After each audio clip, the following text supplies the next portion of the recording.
The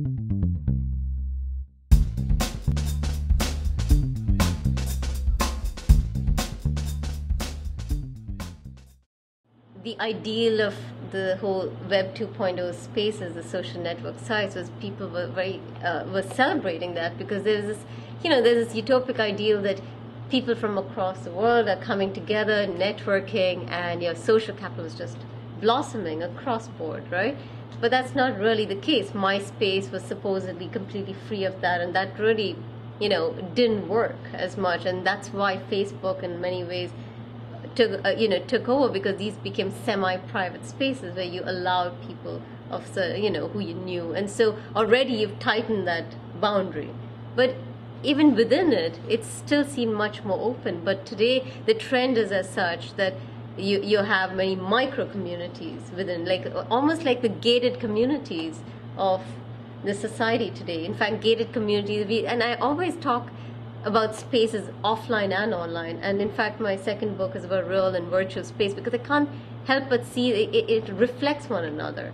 If we look at sociologically what's happening today, gated communities are on the rise, which actually is very reflective of what's happening online, like where you create tight boundaries and within which you feel freedom, but you've already been pre-selected, so people feel the more secure they feel, the more within that they can play. But they have selected their parameters, and so, and within that it could be based on class, often economics, sometimes it's about religion, it's about, so they're drawing these parameters, and that's definitely happening online too. And the other is about, it's reinforcing your already preset values.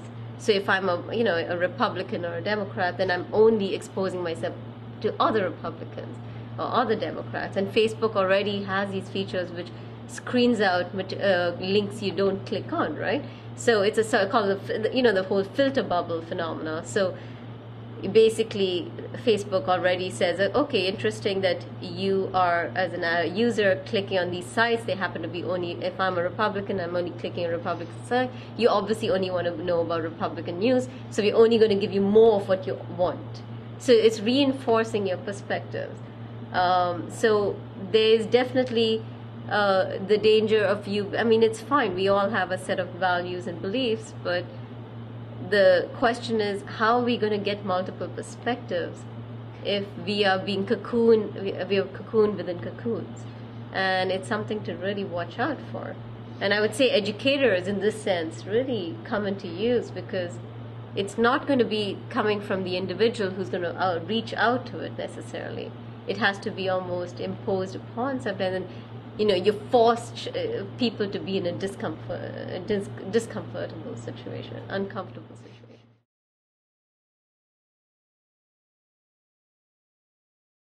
I'm actually looking at how fragmented actually one of the a couple of is that like, for example, currently I'm writing my book on real and it's contemporary leisure spaces, of comparing real and virtual, and and this is about how these, when I talk about leisure spaces, I'm talking about these Web 2.0 spaces, right, that are social and leisure based, and yet it seems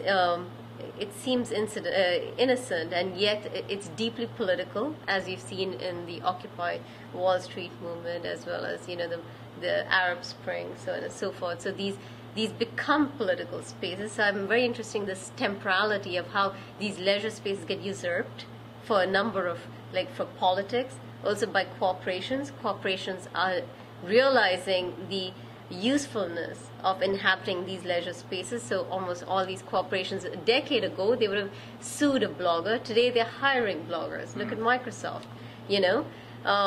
Google. And again, I'm drawing parallels with real spaces, and because that's something I really see as is going to happen in the future. And this is a trend that we need to start looking at these spaces simultaneously. So I would look at the Google Park campus, like work campus. It appears like a play space.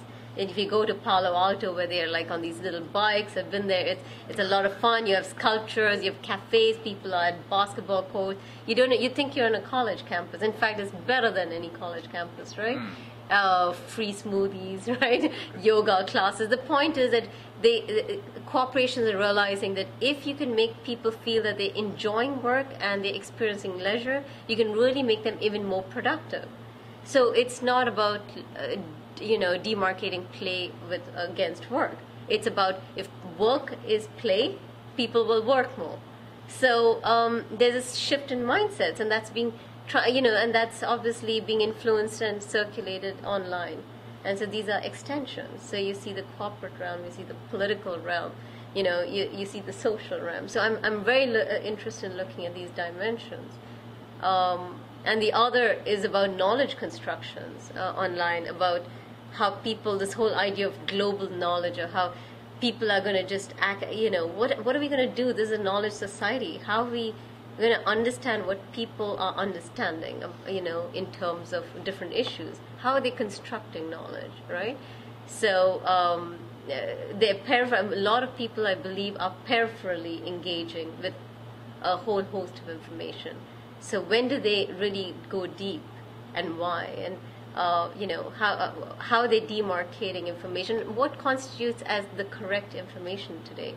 And I'm not trying to be relative. I'm just seeing that who becomes the experts. What if Wikipedia, and there are technically it should be a community which the right information prevails in the end.